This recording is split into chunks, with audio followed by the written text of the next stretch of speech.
Buongiorno e benvenuti a questa edizione di TG Sicilia, i titoli del nostro telegiornale. Un medico denuncia irregolarità nell'accesso all'ambulatorio di cardiologia nell'ospedale di Modica e viene picchiato con calci e pugni. A Messina la richiesta di Pizzo in videochiamata dal carcere. Tentata estorsione alla Cosedil, la ditta del presidente regionale di Confindustria Gaetano Vecchio. Il video è recapitato da un messaggero al capo cantiere che poi decide di denunciare. Clima teso nella maggioranza di centrodestra alla regione siciliana alla vigilia del voto della finanziaria in aula. Forza Italia è spaccata tra richieste di rimpasto e rinnovamento della classe dirigente del partito. Dopo 45 anni la strage di Ustica torna al centro dell'attualità giudiziaria. La Procura di Roma ha chiesto l'archiviazione dell'inchiesta, ma i familiari delle vittime si oppongono. Alla moglie aveva detto di essere impegnato in una cena di lavoro, ma invece era al ristorante con l'amante. L'uomo è stato ripreso nel locale catanese durante la realizzazione di uno spot e il video finisce in rete. A Catania, maxi operazione della Polizia Municipale per ripulire la città da centinaia di auto abbandonate o prive di revisione e assicurazione. Corsa all'acquisto del panettone artigianale da portare in tavola per le feste di Natale. Con le nostre telecamere siamo andati a vedere come nasce uno dei dolci più amati della tradizione. Calcio Serie C, il Catania capolista tra poco in campo a Potenza, pareggi invece per Trapani e Siracusa negli anticipi della 18ª giornata di campionato.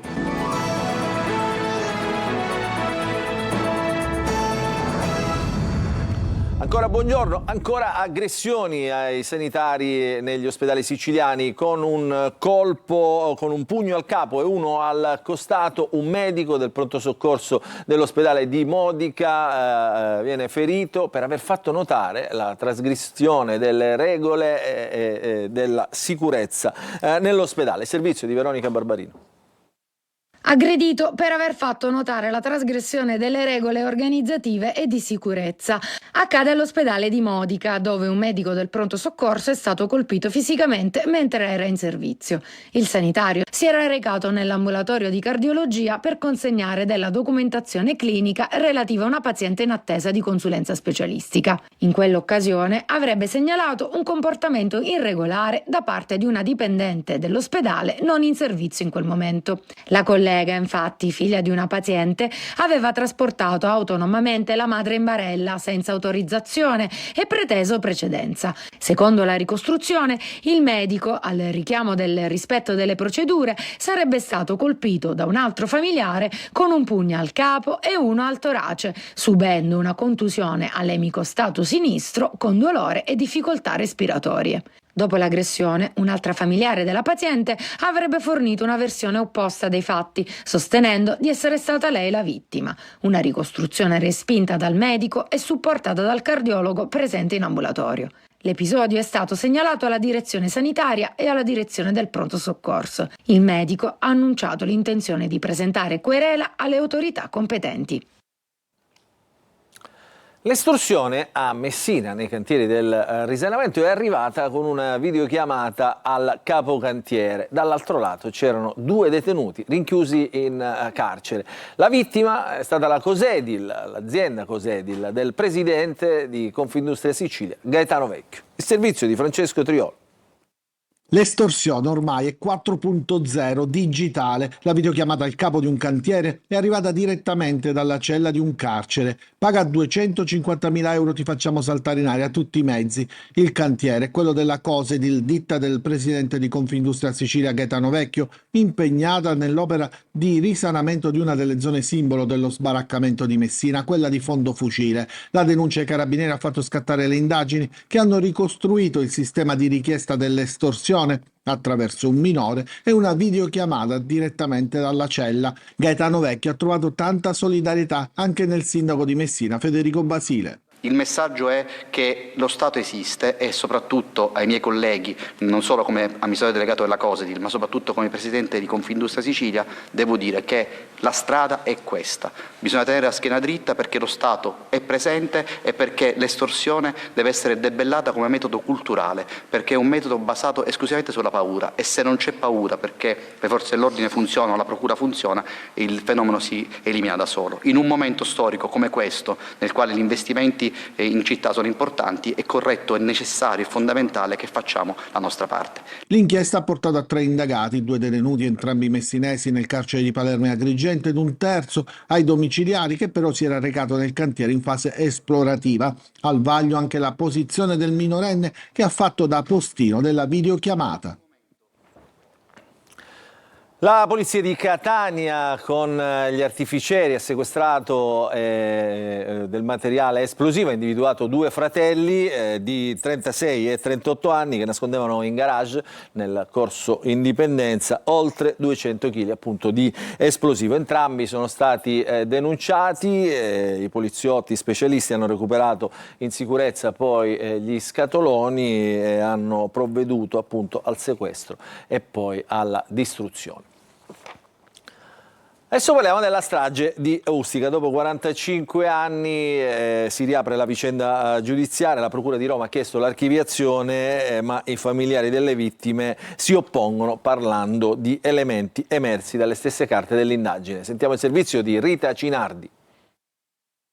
45 anni dopo la strage di Ustica, la verità giudiziaria resta incompleta. Era il 27 giugno 1980 quando il DC-9 Itavia precipitò nel Tirreno con 81 persone a bordo. Ora la Procura di Roma ha chiesto l'archiviazione dell'inchiesta, ma i familiari delle vittime si oppongono. Secondo la Procura, dopo 18 anni di indagini non restano ulteriori accertamenti da compiere, ma per decine di familiari assistiti dall'avvocato Daniele Osnato, dalle stesse carte dell'inchiesta emergono elementi che rendono quella richiesta prematura. Abbiamo scoperto dopo 45 anni che sotto il DC-9 che è stata abbattuta a Ustica si sono insinuate 3 tracce non identificate che saranno oggetto di analisi e verifica, 3 tracce di aerei militari che si sono inserite sotto la scia del DC-9. A questo si aggiunga l'accertata presenza di una portaerei francese che è la Foch e anche l'accertata presenza di altri aerei di nazionalità inglese, un'esercitazione denominata Patricia che si realizzava proprio nel momento in cui è esploso il DC-9 dell'Italia.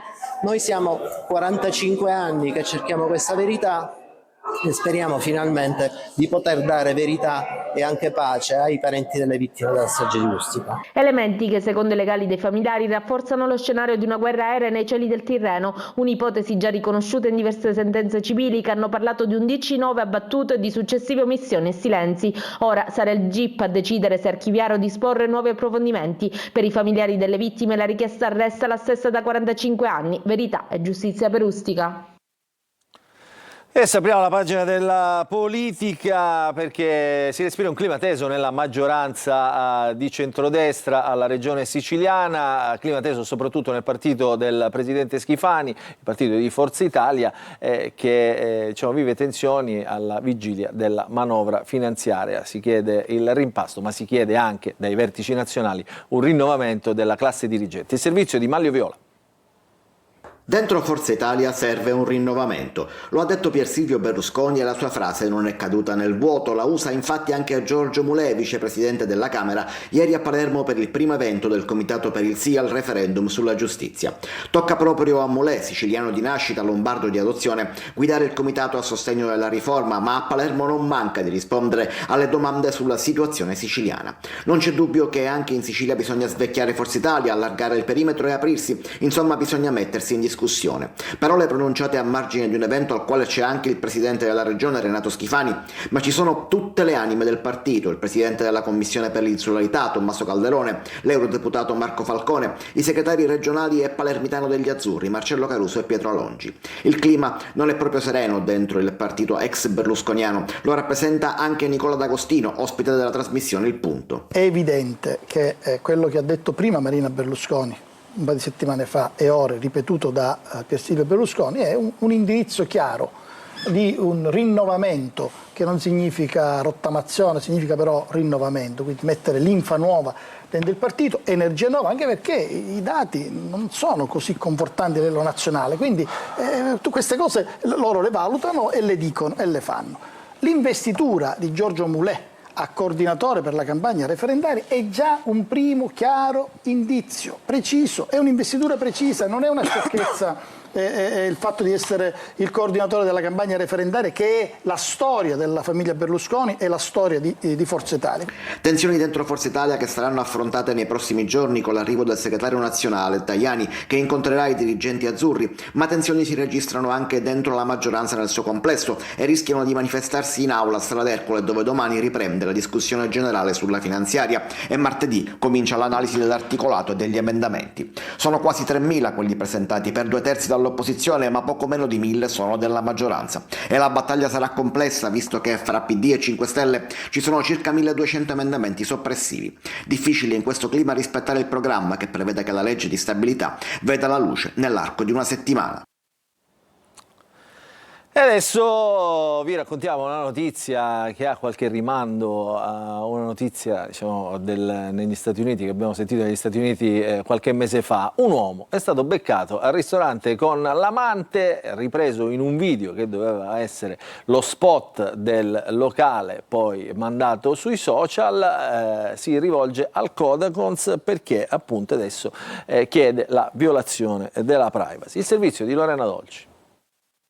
Una cena galeotta con l'amante, ma il titolare del ristorante di Catania gira un video promozionale che pubblica sui profili social del locale. Risultato, la relazione clandestina viene smascherata con il video che finisce sotto gli occhi della moglie tradita. Salta fuori così la bugia del marito sulla cena di lavoro, bufera coniugale irreversibile, il marito viene cacciato di casa, il matrimonio è al capolinea. Il filmato mostrava chiaramente il cliente seduto al tavolo con l'altra. A rendere noto il caso è il Codacons, a cui l'uomo si è rivolto appellandosi alla legge sulla privacy. La persona può essere ripresa previo consenso della stessa, normalmente firmando una liberatoria. Questo vale per tutti, a meno che non si tratti di un personaggio pubblico. L'Associazione dei consumatori sta valutando le iniziative da intraprendere. L'azienda rischia una sanzione amministrativa per violazione del codice della privacy, ma non solo. Dimostrando il danno che ha subito, potrebbe ottenere un risarcimento economico per questo. Ultima prospettiva, laddove si dimostrasse la condotta delittuosa, è che la violazione del codice sulla privacy prevede anche delle sanzioni penali. E allora fate attenzione, perché come nel caso della coppia beccata al concerto dei Coldplay, lo smartphone o la telecamera sono sempre dietro l'angolo. Adesso andiamo a Catania, perché la polizia municipale con una maxi operazione ha tentato, o comunque sta tentando, di liberare il centro e la periferia da centinaia di auto abbandonate perché prive di assicurazione o prive di revisione. Il servizio di Tonino De Mano. Dalle carcasse di auto senza targa ai veicoli privi di revisione o di assicurazione. Scatta l'offensiva della Polizia Municipale di Catania, che stringe le maglie su un fenomeno radicato in città e che ha pesanti ricadute sulla viabilità e sulle tasche degli stessi automobilisti. Da gennaio ad oggi sono oltre 2.000 i mezzi rimossi, un numero consistente, come spiega il vicecomandante della Polizia Municipale Stefano Blasco. Sono tenute lì da tantissimo tempo, alcune proprio anche in condizioni di rottame, moltissime prive di copertura assicurativa, e questo chiaramente comporta, già dalla mancata copertura assicurativa, comporta la rimozione del veicolo, il sequestro del veicolo con tutti i relativi verbali, che possono arrivare da un minimo di 800 euro se pagati entro i 5 giorni e possono arrivare anche a oltre 6.000 euro se vi sono delle aggravanti particolari. A seconda delle strade interessate, soprattutto quelle secondarie che vengono un po' utilizzate come quasi deposito, vi è una densità incredibile di auto abbandonate. Possiamo dire addirittura 1 su 5 è un'auto abbandonata privata di copertura assicurativa. Carro attrezzi che fa la spola con il deposito e controlli a tappeto sul viale Mario Rabisardi, nelle vie limitrofe, nella fattispecie in via Cave di Villarà, ma anche nei quartieri periferici dove l'abbandono di auto è ancora più evidente. Troppe auto senza copertura assicurativa, ricordiamo che la copertura assicurativa è assolutamente sempre e comunque obbligatoria e prevista anche se il veicolo è in area privata. Nei prossimi giorni particolare attenzione sarà data al parcheggio selvaggio nel perimetro del Massimino in occasione delle gare interne del Catania, a seguito di gravi episodi di blocco di ingressi di garage e abitazioni private. Da qui l'invito dell'amministrazione a recarsi allo stadio per tempo, sostando in maniera regolare e cercando di utilizzare il più possibile i mezzi pubblici. Giusta raccomandazione. Adesso andiamo a Siracusa perché ieri c'è stata la processione per la festa di Santa Lucia. Vediamo com'è andata in questo servizio di Francesco Loi. Alle 21 in punto Santa Lucia arriva al santuario alla borgata. Le campane a festa la accolgono nella chiesa dove resterà fino a sabato prossimo. Una processione durata quasi 6 ore, che è stata un fiume di devoti già dall'inizio. Lucia ci insegna prima di tutto la giovinezza della fede. Chi segue e sceglie di seguire il Signore alla luce della vita. Come sempre il 13 dicembre è il giorno che tutti aspettano, una preghiera e poi il cellulare alla mano per le immancabili foto. Vengo dall'Argentina, da Buenos Aires e sono già quasi 30 anni che lo faccio. Santa Lucia attrae sempre anche tantissimi giovani in processione un sabato sera, un sabato di cammino insieme a Lucia. Ci siamo scesi da Catania apposta per questo, quindi oggi pomeriggio dai, è bello. È sempre bello tornare a casa anche per chi vive fuori. Al Corso Umberto c'è anche la banda dei piccoli studenti dell'Uetila Kindemi. La scuola valorizza insomma ciò che abbiamo nel territorio e sicuramente la fede per la Santa Patrona. E poi, novità di quest'anno, l'omaggio del Liceo Corbino, prima di arrivare vicino alla Casa del Pianto, dove Lucia incontra Maria. E adesso, come da tradizione natalizia, parliamo di presepi, perché ad Agira c'è uno dei presepi viventi riconosciuto tra i più belli d'Italia per unicità e originalità. E pensate, va in scena per le strade del paese, fino alla vecchia fortezza medievale, ogni 24 dicembre, ogni vigilia di Natale. Ci racconta tutto Orazio Longo. Ci sono le capanne con gli antichi mestieri, c'è il figulinaio, il pastore, la filatrice, il cestaio e il pastaio, il fabbro e la lavandaia, c'è la grotta e l'asinello, ci sono le torri del castello, la fortezza medievale, c'è tutta l'atmosfera del Natale vissuta intensamente fino in fondo nel presepe vivente che si svolge ad Agira nell'Ennese la notte del 24 dicembre nella zona alta della città, dall'imbrunire quando iniziano ad essere attive le capanne alle 10 di sera quando nella chiesa del Santissimo Salvatore viene celebrata la Santa Messa, a conclusione della quale nella zona di largo raccomandata viene rappresentato il turbamento di Erode, preoccupato che un nuovo re possa prendere il suo posto dopo le profezie di Isaia. E l'annunciazione che precede l'ingresso di Maria e Giuseppe diretti al censimento indetto dall'imperatore presso la guarnigione dei soldati romani per poi raggiungere la grotta al castello dove a mezzanotte nasce Gesù, adorato dai magi.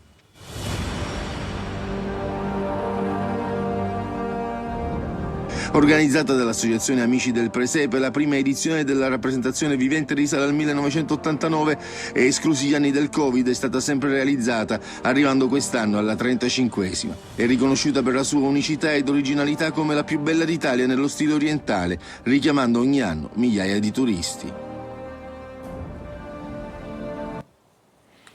E restiamo nell'atmosfera del Natale perché il dolce natalizio per eccellenza, almeno da qualche anno, ha sostituito il pandoro. La sua bontà deriva grazie a un lungo e meticoloso processo che ne caratterizza l'artigianalità. Parliamo del panettone. Noi siamo stati in una delle tante aziende che crea questi dolci artigianali per vedere appunto come nasce un panettone. Ogni Natale torna ad essere il protagonista delle feste in tutte le sue varianti, classico o gourmet, accostamenti sempre più ricercati, ma per realizzare un buon panettone artigianale occorre cura, amore e un processo lungo e meticoloso che inizia da alcune scelte fondamentali. Partiamo quindi dalla scelta della farina migliore, zucchero, miele e lievito madre. Il lievito è fondamentale perché in fin dei conti il gonfiaggio di questo prodotto ovviamente dipende solo dal lievito. Parte proprio da qui l'artigianalità del panettone, un'azienda di famiglia, una ricetta tramandata da generazione in generazione, una mamma pasticcera, Caterina, e i suoi figli, Domenico e Rosario. ingredienti di prima qualità che fanno la differenza, impastati per un'ora. L'impasto viene completato, in questo caso ad esempio del tradizionale, con uvetta e canditi. I pasticceri fanno un particolare processo che si chiama perlatura, ovvero tagliano l'impasto, lo pesano, in questo caso che appunto parliamo del tradizionale, affinché sia di 1 chilo, l'impasto deve essere pesato per almeno 1,50 kg. Per gustare un buon panettone artigianale sono tantissimi passaggi, lo abbiamo visto. Dopo aver completato la lievitazione lunga ben 36 ore, il panettone va in forno e viene riposto tradizionalmente a testa in giù. A testa in giù perché? Perché deve acquistare il volume tipico del panettone. La farcitura e infine la glassatura, un passaggio dopo l'altro fino alla condivisione di un'eccellenza, ma con un vincitore assoluto. Quasi il 90% delle nostre richieste è proprio di panettone farcito pistacchio e extra farcito. Dai grandi classici alle interpretazioni più innovative firmate dai maestri pasticceri, un percorso di profumi, texture e ingredienti selezionati che racconta l'evoluzione del dolce natalizio per eccellenza, tra tradizione e creatività. Adesso andiamo a Ragusa per vedere una singolare sfida tra pittori e intelligenza artificiale. Il servizio. In un'epoca segnata dalla diffusione dell'intelligenza artificiale e dalla produzione automatizzata di immagini, la pittura, il disegno e il pastello diventano una dichiarazione di presenza e libertà. Da questa scelta di rappresentazione manuale, presso lo spazio espositivo Clow a Ragusa, nasce la mostra Pittura Fresca. In esposizione gli sguardi di 8 giovani artisti siciliani. Di base è questa generazione automatica di immagine, la rappresentazione manuale, che senso ha oggi? In realtà è proprio un mezzo attraverso cui loro indagano determinate tematiche come il femminile, come la memoria, come il paesaggio mentale. È comunque proprio uno strumento di ricerca. L'intelligenza artificiale può imitare forme, ma non può replicare l'esperienza cosciente che sta dietro a un'opera. Ogni pennellata, ogni linea è un'affermazione di presenza. La tela richiede tempo, un corpo che traccia, tocca la superficie e i materiali, richiede sbaglio e correzione. Pittura Fresca è quindi un osservatorio privilegiato su pratiche che, contro ogni previsione, si rivelano oggi più attuali che mai. La mostra sarà visitabile fino al 17 gennaio. E allora vi invitiamo a visitare anche questa mostra. Noi ci fermiamo per una piccola pausa, tra un po' in campo il Catania, quindi dopo la pausa ci collegheremo con il nostro Marco Carli per le ultime dai campi.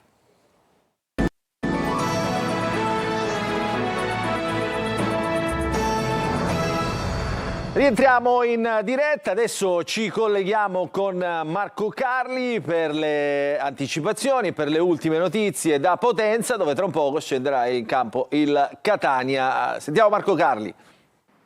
Stadio Alfredo Viviani di Potenza, fra poco in campo Potenza e Catania. Si trovano di fronte una squadra, quella lucana, che non ha mai perso in casa, e il Catania che invece ha accumulato ben 13 clean sheet, 13 volte la porta inviolata. I rossazzurri che arrivano a questa partita in testa alla classifica con 37 punti e vogliono continuare a correre, soprattutto dopo il risultato ottenuto dalla Salernitana ieri nella vicina Picerno. Il Potenza arriva invece da 5 risultati utili consecutivi, compreso il passaggio del turno in Coppa mercoledì, proprio pochi giorni fa. Per quanto riguarda i giocatori, qualche assenza in casa lucana, mancheranno soprattutto dei giocatori in attacco, qualche assenza che resta anche in casa Catania, dove però ci sono anche i recuperi di Tacchio a centrocampo dopo la squalifica e di Pieraccini e Donnarumma per la panchina. Noi vi aspettiamo su Telecolor a partire dalle 14, i collegamenti dallo stadio Viviani e poi alla fine le interviste con i protagonisti. Allora, tra un po' la partita del Catania. Hanno giocato invece ieri in anticipo le altre 2 siciliane impegnate nel girone C del campionato di Serie C. Ancora 2 pareggi per Trapani e Siracusa. Granata fermati sull'1-1 dal Cosenza, identico risultato per il Siracusa a Cava dei Tirreni. Sentiamo il servizio di Sergio Colosi.